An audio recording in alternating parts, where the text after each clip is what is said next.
बॉलीवुड की बड़ी actress drugs case में फंस गई है। इसी बीच आज एनसीबी ड्रग्स कनेक्शन को लेकर रकुलप्रीत सिंह से पूछताछ कर रही है।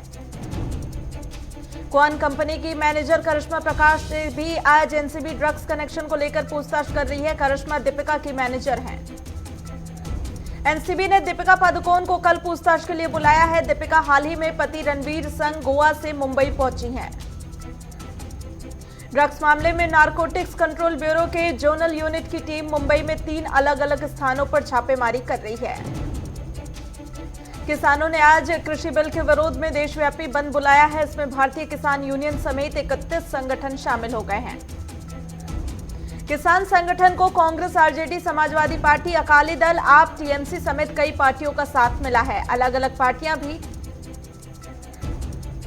कई दिनों से सड़क पर प्रदर्शन करने के बाद किसान रेल ट्रैक पर बैठ गए। रेल रोको आंदोलन को देखते हुए रेलवे ने 20 विशेष ट्रेनें आंशिक रूप से रद्द कर दी हैं। पंजाब में रेल ट्रैक पर प्रदर्शन को देखते हुए रेलवे ने 26 सितंबर तक पंजाब की ओर जाने वाली कई ट्रेनों को अंबाला, कैंट, सहारनपुर और दिल्ली स्टेशन पर ही टर्मिनेट कर दिया है। किसानों की ओर से रेल रोको आंदोलन पर रेलवे का कहना है कि अनलॉक के बाद अर्थव्यवस्था में सुधार आ रहा है। ऐसे में रेल सेवा बाधित होने से आवश्यक वस्तुओं और खाद्यान्न परिवहन बुरी तरह से प्रभावित होगा। भारत बंद के चलते दिल्ली चंडीगढ़ बस सेवा बंद है। किसान मूवमेंट पर 5 पुलिस की बटालियन मोर्चा संभाल रही है। रेलवे ट्रैक और स्टेशन की सुरक्षा में जीआरपी और आरपीएफ भी चौकस है। दिल्ली गाजीपुर बॉर्डर पर सुरक्षा चाक चौबंद कर दी गई है। सूत्रों के मुताबिक यूपी में किसान दिल्ली में प्रदर्शन के लिए आ सकते हैं। राष्ट्रीय जनता दल के नेता तेजस्वी यादव ने ट्रैक्टर रैली निकालकर प्रदर्शन किया। वे संसद की ओर से पारित कृषि विधेयक के खिलाफ बुलाए गए भारत बंद में हिस्सा ले रहे हैं। कांग्रेस महासचिव प्रियंका गांधी वाड्रा ने कहा कि किसानों से एमएसपी छीन ली जाएगी। उन्हें कॉन्ट्रैक्ट फार्मिंग के जरिए खरपतियों का गुलाम बनने पर मजबूर किया जाएगा। प्रियंका गांधी ने कहा कि न दाम मिलेगा न सम्मान, किसान अपने ही खेत पर मजदूर बन जाएंगे। कृषि बिल पर पूरे देश में विरोध प्रदर्शन के बीच बिहार के मुख्यमंत्री नीतीश कुमार का बयान आया। सीएम नीतीश ने कहा कि कृषि बिल किसानों के पक्ष में है और लोग इसके बारे में भ्रम फैला रहे हैं। अपने पार्टी कार्यकर्ताओं के साथ बैठक के बाद नीतीश कुमार ने कहा कि जो लोग कृषि बिल का विरोध कर रहे हैं वे इस मुद्दे पर राजनीति कर रहे हैं। आज बिहार चुनाव की तारीखों का ऐलान होगा। चुनाव आयोग प्रेस कॉन्फ्रेंस कर करेगा चुनाव की तारीखों का ऐलान। बिहार के डीजीपी के पद से गुप्तेश्वर पांडे वीआरएस ले चुके हैं। इसी बीच गुप्तेश्वर पांडे का कहना है कि उनके नाम से फर्जी अकाउंट बनाकर बिहार के सीएम नीतीश कुमार के खिलाफ गलत टिप्पणियां की जा रही हैं। गुप्तेश्वर पांडे ने ट्वीट करते हुए कहा कि वो इस मामले में एफआईआर करने जा रहे हैं। उन्होंने कहा कि ऐसे साइबर अपराधियों से सावधान रहें। भारतीय जनसंघ के जनक रहे पंडित दीनदयाल उपाध्याय की जयंती के मौके पर आज प्रधानमंत्री नरेंद्र मोदी ने भारतीय जनता पार्टी के कार्यकर्ताओं को संबोधित किया। पंडित दीनदयाल उपाध्याय की जयंती के मौके पर बीजेपी दफ्तर में पार्टी अध्यक्ष जेपी नड्डा और रक्षा मंत्री राजनाथ सिंह ने श्रद्धांजलि अर्पित की। नोएडा के एसएसपी रहे वैभव कृष्ण ने आईपीएस के 5 अधिकारियों पर भ्रष्टाचार के आरोप लगाए थे, जिसकी जांच कर रही एसआईटी ने अपनी रिपोर्ट सरकार को सौंप दी है। एसआईटी की जांच रिपोर्ट में शक की सुई सूबे के डीजीपी रहे ओपी सिंह की ओर भी घूम रही है। अपनी रिपोर्ट में एसआईटी ने साफ तौर पर लिखा है कि जांच में देरी डीजीपी ओपी सिंह के कारण हुई। दिल्ली के उप मुख्यमंत्री मनीष सिसोदिया को मैक्स अस्पताल शिफ्ट किया गया। मनीष सिसोदिया को कोरोना वायरस के बाद डेंगू हुआ है। डेंगू होने के साथ ही उनके प्लेटलेट्स लगातार गिरते जा रहे हैं। डॉक्टर्स की टीम निगरानी में रखकर मनीष सिसोदिया का इलाज कर रही है। असम के पूर्व मुख्यमंत्री तरुण गोगोई की तबीयत अचानक खराब होने और ऑक्सीजन का लेवल गिरने पर आईसीयू में शिफ्ट कर दिया गया। यहां डॉक्टरों की तरफ से एक टीम लगातार निगरानी कर रही है। योगी सरकार में कैबिनेट मंत्री नंद गोपाल गुप्ता कोरोना वायरस से पॉजिटिव पाए गए। फिलहाल नंद गुप्ता का होम आइसोलेशन में इलाज जारी है। इलाहाबाद हाईकोर्ट ने उत्तर प्रदेश में लोगों का मास्क पहनना अनिवार्य कर दिया है। कोर्ट ने कहा कि प्रदेश में कोई भी नागरिक घर से बाहर बिना मास्क के दिखाई नहीं देना चाहिए। इलाहाबाद हाईकोर्ट ने कहा कि इस आदेश का उल्लंघन करने वालों पर मौजूदा कानून के तहत ही कठोर दंडात्मक कार्रवाई की जाए। कोर्ट ने आदेश का पालन सुनिश्चित करने के लिए हर जिले के प्रत्येक थाने में एक टास्क फोर्स गठित करने का निर्देश दिया, जिसमें मौजूदा से ज्यादा संख्या में पुलिसकर्मी रखे जाएंगे। जम्मू कश्मीर में आतंकियों की कायराना हरकत जारी है। अब शोपियां में मिनी सचिवालय में तैनात सीआरपीएफ के जवानों पर आतंकियों ने हमला किया। जम्मू कश्मीर के अनंतनाग में सुरक्षा बलों और आतंकियों के बीच मुठभेड़ हो गई। मुठभेड़ में सुरक्षा बलों ने 2 आतंकियों को मार गिराया। कोरोना काल की बंदी के बावजूद से दिल्ली में बच्चों के गायब होने का सिलसिला नहीं थमा। बीते 8 महीने में औसतन हर दिन 11 बच्चे घर पे वापस नहीं लौटे। बच्चों को अगवा करने वाले जिन बदमाशों को पुलिस ने गिरफ्तार किया, उनसे पता चला है कि इनके गैंग संगठित तौर पर काम करते हैं। केंद्र ने राज्यों को कोरोना महामारी से लड़ने के लिए राज्य आपदा प्राकृतिक कोष 50% तक रकम इस्तेमाल करने की मंजूरी दे दी है। राज्य इन पैसों से क्वारंटीन सुविधाएं, जांच प्रयोगशालाएं, ऑक्सीजन बनाने वाले संयंत्र स्थापित कर पाएंगे और वेंटिलेटर और पीपीई किट भी खरीद सकेंगे। कोरोना काल में रोजगार और आर्थिक सुधार को लेकर अनिश्चितता का माहौल है। स्टैंडर्ड चार्टर्ड बैंक के सर्वे के मुताबिक महामारी के डर से 90% लोग खर्च करने में सतर्कता बरत रहे हैं। कोरोना काल में मास्क और सामाजिक दूरी के साथ ही मुंह की सफाई यानी कि ओरल हाइजीन पर भी ध्यान देना होगा। एम्स के वैज्ञानिकों का दावा है कि बैक्टीरिया के साथ साथ लार के जरिए भी वायरस शरीर में पहुंच सकता है। देश में कोरोना वायरस के कुल मामलों की संख्या 58 लाख के पार पहुंच चुकी है, जबकि इस महामारी से अब तक 92,290 मरीजों की मौत हुई है। भारत में पिछले 24 घंटे के दौरान कोरोना के 86,052 नए मामले सामने आए, जबकि 1141 लोगों की मौत हुई। बस्ती में लगातार हो रही मूसलाधार बारिश लोगों के लिए परेशानी का सबब बन गई है। बारिश से सड़कें जलमग्न हो गई और घरों के अंदर भी पानी घुस गया। महोबा में पुलिस चौकी से 500 मीटर की दूरी पर अवैध और जहरीली शराब का कारोबार जोरों पर चल रहा है। बिहार के दरभंगा में राष्ट्रीय जनता दल के कार्यकर्ताओं ने किसान बिल के खिलाफ विरोध प्रदर्शन किया।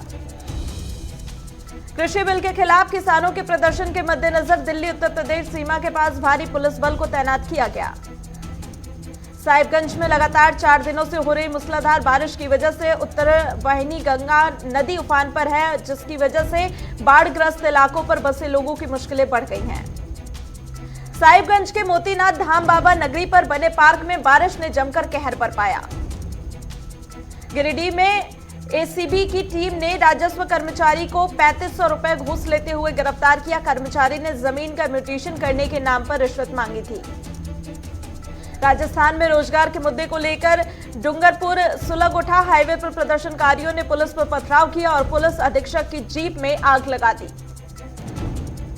बागपत में कृषि बिल के खिलाफ भारतीय किसान यूनियन ने नेशनल हाईवे को जाम कर प्रदर्शन किया।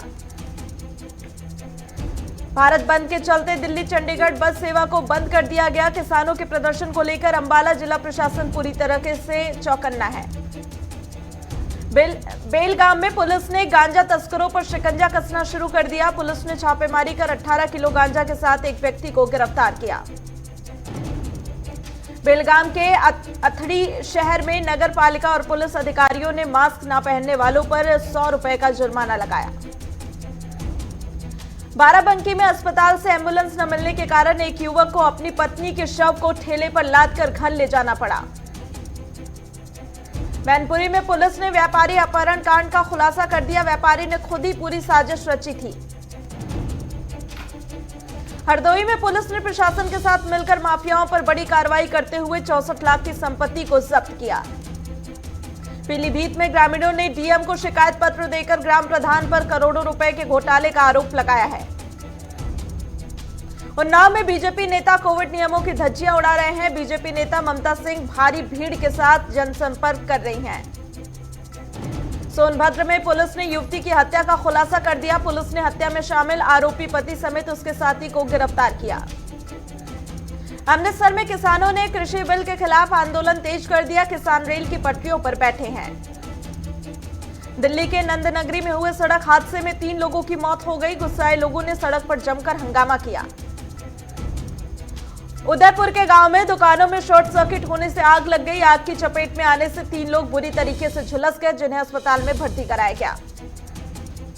साहिबगंज मिर्जा चौकी नेशनल हाईवे ध्वस्त होकर तालाब में तब्दील हो गया, लेकिन बावजूद इसके प्रशासन का इस ओर कोई ध्यान नहीं है।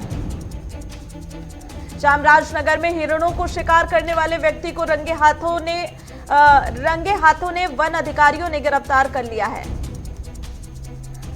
मधुबनी में पुलिस ने एक शराब तस्कर को गिरफ्तार किया। तस्कर के पास से पुलिस ने भारी मात्रा में शराब बरामद की।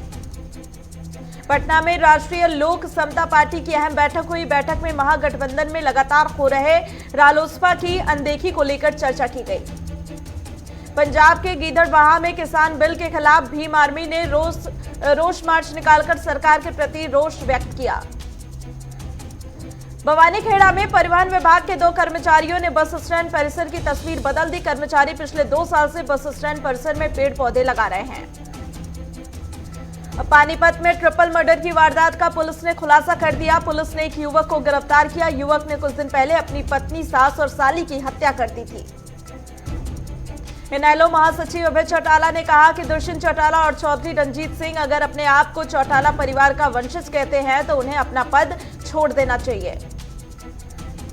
धनबाद में नाबालिग से यौन शोषण का मामला सामने आया। आरोप है कि डांस टीचर ने नशीला पदार्थ खिलाकर यौन शोषण किया था। बीएसई सेंसेक्स 438 अंकों की बढ़त के साथ ही 36,991 पर खुला और इसी के साथ निफ्टी 105 अंकों की तेजी के साथ 10,910 पे खुला। आईएमएफ ने पीएम मोदी के आत्मनिर्भर भारत अभियान की तारीफ की। आईएमएफ ने कहा कि इसके तहत जो आर्थिक पैकेज दिया गया उससे भारतीय अर्थव्यवस्था को सपोर्ट दिया। कोटक महिंद्रा बैंक ने आईपीएल की team Delhi Capitals, Kolkata night Riders सहित 4 अन्य टीमों के साथ भागीदारी की और my team debit credit card पेश किया। भारतीय एमएसएमई को भविष्य के लिए तैयार करने के लिए सरकार ने 5 टास्क फोर्स का गठन किया। बैंकिंग फ्रॉड के लगातार बढ़ते मामलों को देखते हुए एसबीआई ने अपने ग्राहकों को अलर्ट किया। बैंक ने कहा कि हमारे ग्राहकों को फेक ईमेल्स भेजे जा रहे हैं। कोरोना महामारी की वजह से आर्थिक संकट से जूझ रही कंपनियों पर अगले 3 महीने के लिए दिवाली और शोधन कानून लागू नहीं होगा। Tata consumer products limited coffee day की वेडिंग यूनिट को खरीद सकती है। इसके लिए कंपनी नॉन बाइंडिंग बोली लगाने पर विचार कर रही है। पेटीएम के एक अधिकारी ने सरकार पर निशाना साधा। उन्होंने कहा कि अगर भारतीय कंपनी को सेकेंडरी बाजार में लिस्टिंग करने के लिए मजबूर करना सजा जैसा कदम होगा। Google payment network company visa और एसबीआई कार्ड से पार्टनरशिप के तहत पेमेंट के लिए टोकेनाइजेशन सुविधा लाने जा रही है। सोने का भाव बीते 2 महीने के निचले स्तर पर पहुंच गया। सोना 613 रुपए प्रति 10 ग्राम सस्ता होकर 49,638 रुपए के स्तर पर आ गया। दुनिया में कोरोना के 3.24 करोड़ मामले सामने आए। वहीं अब तक 9,86,000 लोगों की मौत हुई है। कोरोना पर रूस से एक और अच्छी खबर सामने आई। रूस में आम लोगों को वैक्सीन दी जा रही है। यूरोपीय थिंक टैंक ने पाकिस्तान की पोल खोली है और आरोप भी लगाया कि इमरान खान आतंकवादियों को पनाह देता है। नेपाल में भूस्खलन की मार पड़ी है। वहीं एक ही परिवार के 9 लोगों सहित 10 की मौत हुई है। अमेरिका स्टूडेंट और जर्नलिस्ट के लिए वीजा टाइम लिमिट तय करेगा। वहीं चीन के लोगों को वीजा के गलत इस्तेमाल से रोकने की तैयारी है।